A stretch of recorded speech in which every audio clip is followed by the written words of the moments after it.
Welcome to One-on-One. I'm Steve Adubato. It's been a couple of years since we've had him, but he's back. Dr. Eugene Cornacchia, President, St. Peter's University. Good to see you. Good to be back. Now, what is this I read about? Money Magazine said, what about St. Peter's? Really exciting, Steve. They named us fifth in the nation in colleges that add the most value.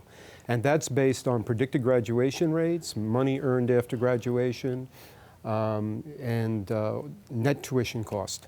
Describe, for those who do not know St. Peter's, what it is all about. St. Peter's is New Jersey's only Jesuit institution of higher education. It is a liberal arts-based institution with a full range, however, of programs, both undergraduate and graduate programs and pre-professional programs. We're based in Jersey City, New Jersey. We have another campus in Englewood Cliffs. And it's in perhaps one of the most dynamic, exciting areas of New Jersey. Yeah, we'll talk about Jersey City in a second, but the Jesuit piece. Our oldest son's a graduate of Fordham, the other Jesuit. As indeed am I. See? See? Exactly. For those who don't know the Jesuit piece, describe it. Sure. Well, the Jesuit method of education is, of course, focused very much on individual development. And so small class sizes, values-oriented, lots of philosophy, lots of theology, you know, teaching students to think for themselves, and lots of liberal arts courses. So they want them to be well-rounded. Talk about the Jersey City piece. Sure. We've been thinking a lot about Jersey City. We're doing a whole series on what's happening in Jersey City.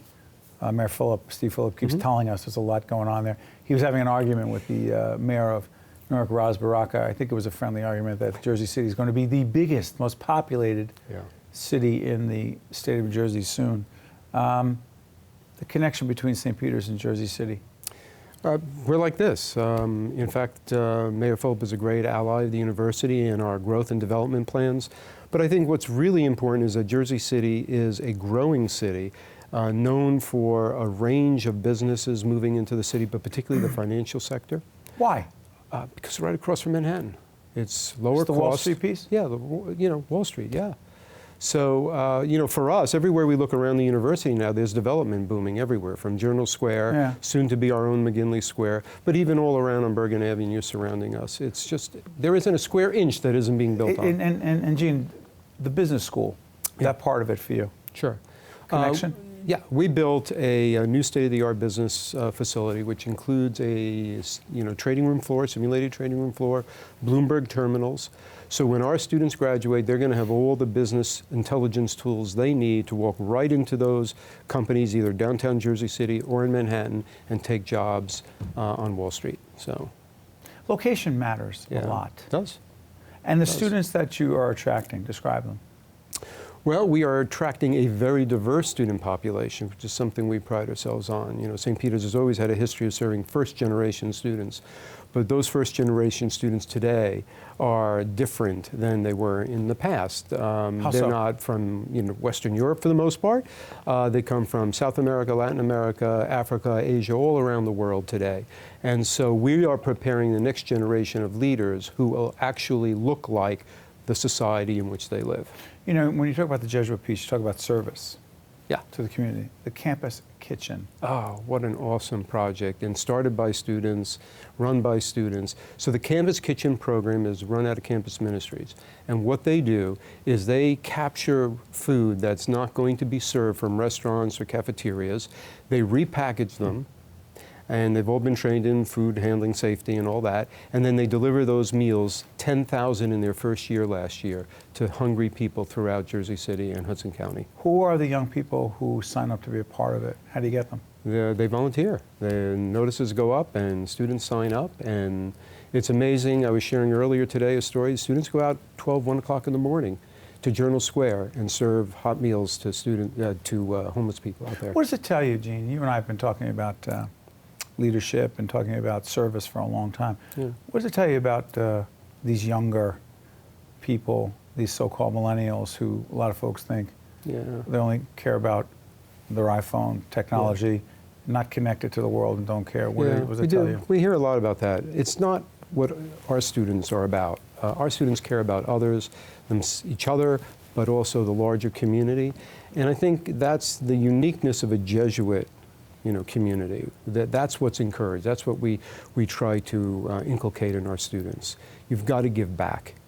And that's who they are. They're great people. But the other part of that fascinates me is you talk about the role of higher education, the role of a university or college, the liberal arts piece. Yeah. But also at the same time, isn't it fair to say that you're trying to prepare young people for a career? How do you balance the challenge of trying to get students to think for themselves, to appreciate the great works of literature, to be thinkers, to be analytical?